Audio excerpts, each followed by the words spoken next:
तो अभी मैंने जो भी डाउनलोड किया था, मतलब कॉपी पेस्ट किया था, वो हटा दिया है, सो दैट आप एकदम मेरे साथ बने रहे। तो अभी हम क्या कर रहे हैं, हम ना कोई भी काम करते हैं तो उसके पीछे का रीज़न जानना बहुत ज़रूरी है। So in the data analysis field, आप अगर डेटा एनालाइज कर रहे हो तो आपको उसके पीछे का जो लॉजिक है, लाइक इसको करना क्यों है, लाइक डेटा की जो अंडरस्टैंडिंग है वो लेना बहुत ज़्यादा ज़रूरी हो जाता है। तो डेटा की अंडरस्टैंडिंग लेने के लिए हम एक बार क्या करते हैं, पहले इस वाले डेटा को समझ लेते हैं। जैसे कि ये है डिपार्टमेंट, फिर ये हमें डायग्नोस्टिक क्या क्या डायग्नोस हमने किया है, फिर ये इंश्योरेंस, किसने इंश्योरेंस दिया है, फिर ये पेशेंट की सॉरी अच्छा ये भी दोनों सेम है, तो मैं इसको एक बार चेंज कर देता हूँ फटाफट। विंडो भी, तो मैंने आई गेस पेशेंट निकाला था। अच्छा चलो ठीक है, ये patient.csv शायद पेशेंट, हाँ ऐसा आ रहा है लास्ट में। तो ये सब आपको ट्रबल शूट करना पड़ सकता है जब आप कोई भी प्रोजेक्ट कर रहे हो। तो पेशेंट भी आ गया, प्रोमोटेड हेडर्स, ठीक है, तो कोई नहीं, प्रमोट ऑल स्केलर मैं करता हूँ, ठीक है।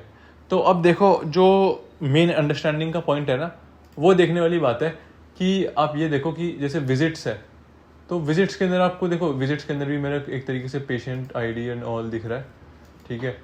तो अभी जो मेन लॉजिक है वो ये है कि देखो सिटी के अंदर हमारे पास ये ऐसा डेटा है, मतलब कि सिटी की एक आईडी है और सिटी हमारे पास कौन कौन सी है वो है, स्टेट हमारे पास कौन सी सिटी किस स्टेट के अंदर है वो है। तो अभी मैं क्या देखना चाहता हूँ ना कि मेरे को देखना कि क्या ये सब कॉमन है भी या नहीं, क्योंकि सिटी आईडी अगर आपको थोड़ा सा DBMS या डेटाबेस मैनेजमेंट सिस्टम्स के कॉन्सेप्ट पता है, तो एक प्राइमरी की होती है जो कि यूनिक होती है हर एक टेबल में ना, मतलब हर एक डायमेंशन टेबल में। तो डायमेंशन और फैक्ट का भी मैं लॉजिक बताऊंगा, बट पहले हम क्या करते हैं, पावर क्वेरी को थोड़ा और डीपली देख लेते हैं। मैं व्यू पे जाता हूँ, व्यू पे मैं देखता हूँ कि भाई मेरे को कॉलम की क्वालिटी बता कि कॉलम के अंदर कहीं एरर वैरर तो नहीं है। मैं चाहता हूँ मुझे प्रोफाइल भी देखनी है कि कॉलम के अंदर बेसिकली कितने काउंट है, क्या डिस्टिंक्ट है, कितने मीन है, एवरेज है, क्या है, मतलब एक तरीके से क्वालिटी कैसी आ रही है कॉलम की। और अब देखो जैसे भी आप क्लिक करते रहो ना, नीचे आपको चीज़ें देखने को मिलती रहेगी। मैं इसको थोड़ा सा स्क्रॉल डाउन करता हूँ, ठीक है। मल्टीपल आपके पास ग्रुप ऑफ पेन्स है, आप उसके साथ प्ले अराउंड कर सकते हो, बट मैं चाहता हूँ मेरे को ना यार इसके अंदर कितने डिस्टिंक्ट है, वैल्यूज क्या क्या आ रही है वो देखनी है, तो मैं इसका डिस्ट्रीब्यूशन देखता हूँ। तो हर एक चीज़ सेल्फ एक्सप्लेनेटरी है कि आपको क्वालिटी देखनी है तो आपको वो दिख जाएगी स्टैट्स, ठीक है, प्रोफाइल देखनी है तो वो दिख जाएगी। अब डिस्ट्रीब्यूशन मतलब कि क्या क्या चीज़ें कितने हैं, तो आपको वो भी दिख जाएगा। अब ये देखो हर एक आईडी अपने आप में यूनिक है, मतलब ये यहाँ पे दिखा रहा है कि 100% यूनिक है, मतलब 40 आईडी और 40 ही यूनिक आईडी है, तो मतलब कि सारी सिटी एक तरीके से यूनिक है। स्टेट आप देख रहे हो 40 स्टेट है, ठीक है, यूनिक 0% है, मतलब इसके अंदर है ही नहीं सारी। तो मतलब ये हमारी एक तरीके से प्राइमरी की हो गई है, ठीक है। अब हम आते हैं डिपार्टमेंट पे, तो डिपार्टमेंट में भी भाई हमें वही चीज़ देखने को मिल रही है कि हमारे पास नंबर ऑफ डिपार्टमेंट्स है जो कि हमारे पास यूनिक देखने को मिल रहा है। एक बार मैं विजिट्स को देख लेता हूँ भाई, विजिट्स के अंदर क्या है। विजिट के अंदर देखो हमारे पास कोई भी ना, देखो डेट तो यूनिक आ रही है, कोई इशू नहीं, बट जो पेशेंट आईडी है वो हमारे पास रिपीट हो रही है, ठीक है, 99 डिस्टिंक्ट है और इतने यूनिक है। तो कहीं ना कहीं जो मैं अभी के सिनेरियो में बात करता हूँ, मैं एक बार इसका एक्सेल भी खोल लेता हूँ, सो दैट मैं डेटा को एक बार प्रॉपरली देख पाऊँ कि इसके अंदर है क्या चीज़। एंड मैं एक बार विजिट और प्रोसीजर्स, सॉरी पेशेंट्स की CSV हो गई, विजिट्स CSV भी मैं खोल लेता हूँ, एक्सेल से मैं ओपन करता हूँ। तो ये बस एक बेसिक स्टेप है अंडरस्टैंडिंग के लिए कि क्या क्या हमारे पास डेटा के अंदर है। तो ये देखो यहाँ पे बहुत सारा डेटा है हमारे पास, तो मैं एक बार विजिट्स को प्रॉपरली लोड कर लेता हूँ। मेरे को क्या लग रहा है विजिट सही से लोड नहीं हुई है, तो यहाँ पे आप देखोगे कि visits.csv है, बट कहीं ना कहीं कुछ ना कुछ तो लोचा है, ठीक है। यह में भी यहाँ पे डीलिमिटर का भी पंगा हो सकता है, ये आपको डेटा फेच करते टाइम जरूर देखना है। तो मैं अभी इसको डिलीट करता हूँ, ये हमारी एक तरीके से ट्रबल शूटिंग है, ठीक है। मैं विजिट को करता हूँ डिलीट एंड यहाँ पे जाता हूँ। आप डेटा लाना है ना तो आप यहाँ से भी लेके आ सकते हो, न्यू सोर्स, ठीक है। यहाँ पे हम करते हैं, ओ सॉरी टेक्स्ट CSV आ ही रहा था, ठीक है, तो मैं इसको लेके आता हूँ एंड करता हूँ visit.csv। तो जैसे मैं इसको ओपन करता हूँ ना, तो देखो यहाँ पे मेरे पास अब आ रही है काफ़ी सारी वैल्यूज़। अब मैं इसको करता हूँ ओके, तो अब देखो अब मेरी विजिट्स प्रॉपरली लोड हो सकती है। तो कभी कभार लोडिंग में भी इशू आ सकता है, तो ये सब आपको ट्रबल शूटिंग के टाइम देखना है। तो अब आपको देखने को मिल रहा हो कि भाई डेट ऑफ विजिट मतलब कब पेशेंट विजिट किया था, पेशेंट की एक यूनिक आईडी है, पेशेंट कौन सी आईडी है, प्रोवाइडर कौन था, डिपार्टमेंट आईडी कौन सी है, डायग्नोस्टिक आईडी कौन सी है, प्रोसीजर आईडी कौन सी है। तो अब कॉन्सेप्ट आता है फैक्ट और डायमेंशन टेबल का कि ट्रीटमेंट की कॉस्ट कितनी है, मेडिकेशन की कॉस्ट कितनी है, ठीक है, फॉलोअप कब हुआ है, क्या हुआ है। तो अब मेन जो चीज़ है ना पहले मैं एक बार इनको देख लेता हूँ। तो ये टेबल क्या बता रही है आपको, एक तरीके से एक डायमेंशन है कि कौन सी सिटी है, कहाँ है, किस स्टेट में है। तो ये यहाँ पे हमारी बेसिकली यूनिक नंबर ऑफ रोज है, जबकि विजिट्स क्या है कि हर एक एंट्री का डिटेल डिस्क्रिप्शन है, जो कि हमारी एक काइंड ऑफ फैक्ट है। तो फैक्ट अगर मैं एक बहुत ही कॉमन एग्जांपल लूँ तो भाई कोई भी ऐसी एंट्री जो कि हमारा रिओकरिंग है या फिर मल्टीपल टाइम्स आ सकती है, उसको हम कहते हैं फैक्ट, ठीक है, जो कि एक बेसिक कॉमन फैक्ट है। और डायमेंशन ऐसी चीज़ है जो कि हमारा एक कंप्लीट जो भी एंटिटी है उसको रिप्रेजेंट करता है। तो डायमेंशन में अगर अभी के लिए कॉन्सेप्ट समझाऊं, ये बहुत डीप में भी आप जा सकते हो, बट अभी के लिए बता दूं तो डायमेंशन टेबल वैसी टेबल्स होती है जो कि हमारी फिल्टर्स के लिए यूज़ होती है, ठीक है, सो दैट हम रिलेशनशिप बना पाए, राइट। एंड फैक्ट टेबल हमारी पूरी एंट्रीज के लिए यूज़ होती है, जहाँ पे हमारी मल्टीपल एंट्रीज होती है, ठीक है। तो अभी मैं इसको कर देता हूँ क्लोज एंड अप्लाई, और ये सारा डेटा है ना, ये हो जाएगा लोड। तो यूजुअली क्या होता है ना, जब भी हम नाम दे रहे होते हैं ना चीज़ों को, तो हम पावर बीआई के अंदर एक सही से नेमिंग ऑर्डर या फिर नॉमेनक्लेचर फॉलो करते हैं। तो जैसे सिटी मेरी डायमेंशन टेबल है, अब मैं टेबल व्यू पे जाऊंगा तो मेरे को टेबल देखने को मिल जाएगी, सिटी मेरी डायमेंशन टेबल। तो मैं इसको क्या कर देता हूँ, डिम डायमेंशन, या फिर आप मास्टर भी कह सकते हो क्योंकि मास्टर है, ठीक है। तो मास्टर ऑफ हमारी सिटी, डिपेंड करता है आप कौन सी टर्मिनोलॉजी यूज़ कर रहे हो, तो आप उसके अकॉर्डिंग ये कर सकते हो। विजिट हमारी फैक्ट टेबल है, तो फैक्ट को भी हम अलग से डाल सकते हैं। अब हमारी फैक्ट तो डायमेंशन बन गई है, ठीक है, क्योंकि ये मेरा डेटा ऑलरेडी काफ़ी हद तक क्लीन था। बट अब मैं क्या चाहता हूँ कि मैं ना इनके बीच में रिलेशनशिप बनाऊँ, क्योंकि आपको पता है relationship is nothing but A join, अगर आपने एसक्यूएल पढ़ा हो तो, सो दैट ये दोनों टेबल आपस में बात कर पाए। तो क्योंकि हमारा ऑलरेडी डेटा काफ़ी क्लीन था, ठीक है, तो यहाँ पे रिलेशनशिप काफ़ी तो खुद भी बन गई है। बट अभी भी मैं चाहता हूँ कि डायग्नोस्टिक्स की, देखो यहाँ बननी चाहिए थी डायग्नोस्टिक आईडी, यहाँ पे भी है और वहाँ पे भी है, और अगर नहीं बन रही है तो आप खुद से भी इसको ड्रैग एंड ड्रॉप करके रिलेशनशिप बना सकते हो। तो ये देखो डायग्नोस्टिक आईडी, ये कॉलम 1 मेरे पास अननेसेसरी आ रहा है, विच इंडिकेट कि भाई कहीं ना कहीं मेरा डेटा अभी भी उस लेवल तक क्लीन नहीं है, सो दैट मेरी ये जो रिपोर्ट है ना वो ऑप्टिमाइज नहीं बनेगी। अभी के लिए मैं इसको बना देता हूँ, देखो रिलेशनशिप बन गई है, ठीक है। एंड अब हम थोड़ा बात कर लेते हैं स्टार स्कीमा के बारे में, सॉरी फैक्ट्स, जो हमारा स्टार स्कीमा होता है उसके अंदर फैक्ट और डायमेंशंस होती है। तो डायमेंशन आपको पता है डेटा के साथ इंटरेक्ट करने के लिए होती है, एंड ये क्यों होती है उसके लिए मैं आपको फटाफट ले जाता हूँ एक बार वापस से पावर क्वेरी के अंदर हम एक बार फिर चलते हैं, थोड़ा सा ETL करते हैं। सिटीज़ के अंदर देखो, सिटीज़ मेरी ओके है, कोई दिक्कत नहीं है। आईडी हमारी डेटा टाइप आ रहा है 1 2 3 4, मतलब कि होल नंबर। डेटा टाइप आपको खुद एडजस्ट करने पड़ेंगे according to the field we have in the data.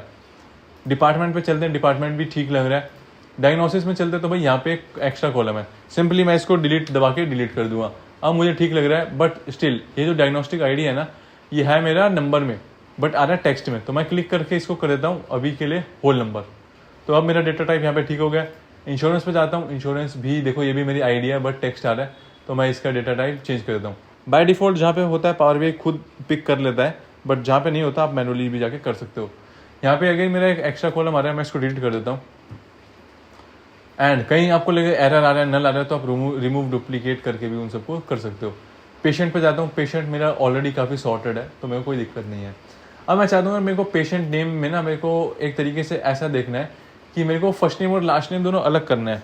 तो all you have to do is कि भाई मैं इस कॉलम को स्प्लिट कर देता हूँ बाय डिलीमीटर। डिलीमीटर मतलब कि ऐसा हमारे पास एलिमेंट जो कि हम उसको यूज़ कर पाए, सो दैट हम जो अपना स्प्लिट ऑपरेशन है उसको परफॉर्म करें। तो डिलीमीटर एक काइंड ऑफ आपका स्प्लिटिंग टेक्स्ट है, मतलब स्प्लिटिंग ऑफ द टेक्स्ट। अच्छा छोड़ो, ठीक है। स्पेस, इसने बाय डिफॉल्ट स्पेस पिक किया है, आप अकॉर्डिंगली डिलीमीटर को पिक कर सकते हो कि भाई आपको दोनों को स्प्लिट कैसे करना है, जहाँ पे हमारे पास स्पेस आ रहा है, जहाँ पे हमारे पास टैब आ रहा है, जहाँ पे सेमी कोलन आ रहा है, या फिर जहाँ पे हाइफन आ रहा है। और आप कस्टम भी डाल सकते हो, ठीक है। अभी मैं ईच ऑकरेंस करूँगा, या फिर नहीं, ईच ऑकरेंस से क्या होगी, जहाँ भी स्पेस होगा ना वो सारे कॉलम अलग हो जाएंगे। बट मैं चाहता हूँ मुझे फर्स्ट नेम और लास्ट नेम ही दिखे, मैं 2 से ज़्यादा कॉलम नहीं बनाना चाहता, तो मैं लेफ्ट मोस्ट डिलीमीटर पे करता हूँ, एंड ये मेरा स्पेस हो गया। और ओके करते ही क्या होगा, मेरा फर्स्ट नेम और लास्ट नेम अलग हो जाएगा। मैं इस कॉलम को रीनेम कर देता हूँ फर्स्ट नेम, एंड यहाँ मेरा पेशेंट 2 है, इसका मैं कर देता हूँ लास्ट नेम। तो मेरा अब करीब ये डेटा भी थोड़ा सा सॉर्टेड लग रहा है। विजिट पे हम देखो ज़्यादा नहीं जाएंगे, बट इसके डेटा टाइप पूरे चेक करेंगे। जैसे कि ये डेट ऑफ विजिट है, ये हमारा टेक्स्ट पकड़ रहा है। तो इशू क्या होता है ना कि अगर आप कोई भी एक डेटा टाइप अगर सही से डिफाइन नहीं करोगे, क्योंकि हर डेटा टाइप की कुछ ना कुछ फंक्शनैलिटी होती है, कुछ ना कुछ फीचर्स होते हैं। जो ऑपरेशन आप डेट पे कर सकते हो ना, वो ऑपरेशन आप टेक्स्ट पे नहीं कर सकते, एंड वाइस वर्सा। या फिर जो ऑपरेशन आप इंटीजर पे कर सकते हो, लाइक आप सम कर सकते हो इंटीजर को, फ्लोट को, बट आप डेट को सम नहीं कर सकते, या फिर टेक्स्ट को सम नहीं कर सकते। तो इसलिए डेटा टाइप डिफाइन करना हमारे लिए कहीं ना कहीं मैंडेटरी हो जाता है, अगर आप एक अच्छा डेटा मॉडल या फिर सिमेंटिक मॉडल बना रहे हो तो मैं इसको डेट कर देता हूँ। ठीक है, रिप्लेस करंट, ये कह रहा है कि आपने ऑलरेडी टाइप चेंज कर रखा है। मैं कहता हूँ कोई नहीं, अभी आप करंट वाले को रिप्लेस कर दो। तो जो जो भी आप काम करते रहोगे ना, वो यहाँ पे लॉग होता रहेगा। ठीक है, पेशेंट आईडी ठीक है। फिलहाल तो मेरे को डेट ऑफ विजिट मेन था, तो मैंने उसको तो ठीक कर लिया है। एंड ये देखो फॉलोअप डेट, मतलब कि कब फॉलोअप हुआ है, तो मैं को ये भी डेट कर लेता हूँ। तो जैसे मैं डेट करता हूँ, मैं एक नया स्टेप ऐड करता हूँ, क्योंकि मैं नहीं जानता कि ये मेरा सही से होगा नहीं होगा, क्योंकि इसके अंदर नल वैल्यूज़ भी है। तो मैंने जैसे देखो इसको किया तो मेरे पास एरर आ रहे हैं।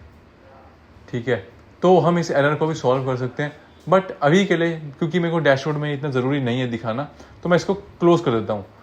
तो अभी क्या हुआ ना, जो हमको बढ़िया चीज़ देखने को मिली कि ये है कि अगर मैं इसको डेटा टाइप चेंज करते हो कंप्लीट इस स्टेप को ही रिप्लेस कर देता, जैसे कि रिप्लेस करंट, तो जितने भी ऑलरेडी मेरे पास डेटा टाइप चेंज किए ना, वो सबको मेरे को काटना पड़ता।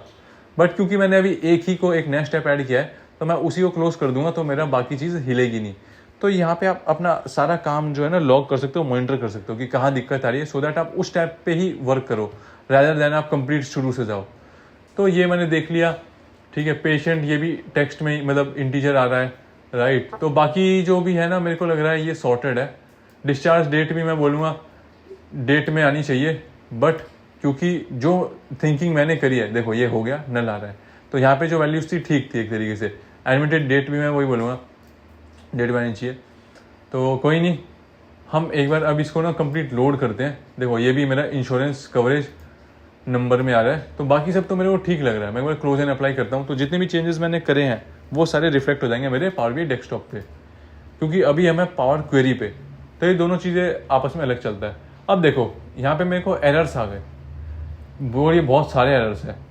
ठीक है, तो मैं एक बार जाता हूँ व्यू एरर्स करता हूँ, क्योंकि जो भी मैंने ट्रांसफॉर्मेशन करी है ना कहीं वो मेरे को दिक्कत दे रहा है। तो ये देखो डेट ऑफ विजिट ना मेरे को सही से डेट में बन नहीं रही है। बहुत सारी डेट ऐसी है जहाँ पे मेरी डेट ऑफ विजिट सही नहीं चल रही है। कहीं और भी एरर है, मैं पूरा कंप्लीट जाके देख लेता हूँ। आप यहाँ से चेक कर सकते हो कि कितने एरर है, कितने क्या है। ये बेसिकली हमारा स्टेटस बार है जो कि दिखाता है कितने एरर है क्या नहीं है। तो डेट ऑफ विजिट में मुझे एरर आ रहा है, तो मुझे क्या लग रहा है ना कि कहीं ना कहीं यहाँ पे ना मेरे को टाइम की एंट्रीज भी है। जब आप डेटा को कंप्लीट एनालाइज कर रहे होगे, तो ये स्टेप आपको वहाँ पे देखना है। ठीक है, मैं अभी इसको कर देता हूँ एक्टिवेट, चलो छोड़ो। बट ये स्टेप मैं बोलूँगा आप अपने एंड पे करो तो ज़्यादा बेटर है, क्योंकि मैंने ऑलरेडी डेटा देख रखा है। मुझे पता है कि कहीं ना कहीं मेरे पास टाइम वाली एंट्रीज भी है। ये देखो 2, 6, 7, 2, 8, एंड ये जो फॉर्मेट है ना, ये दोनों का मल्टीपल आ रहा है, डिफरेंट फॉर्मेट आ रहा है। ये देखो, ये मेरे पास जनरल फॉर्मेट है, ये मेरे पास डेट फॉर्मेट है। तो ये चीज़ कहीं ना कहीं मुझे दिक्कत देगा। तो मैं क्या करता हूँ, अभी के लिए वापस से जाता हूँ, एक बार मैंने जो भी मेरा डेट फॉर्मेट था उसको वापस से मैं चेंज करता हूँ।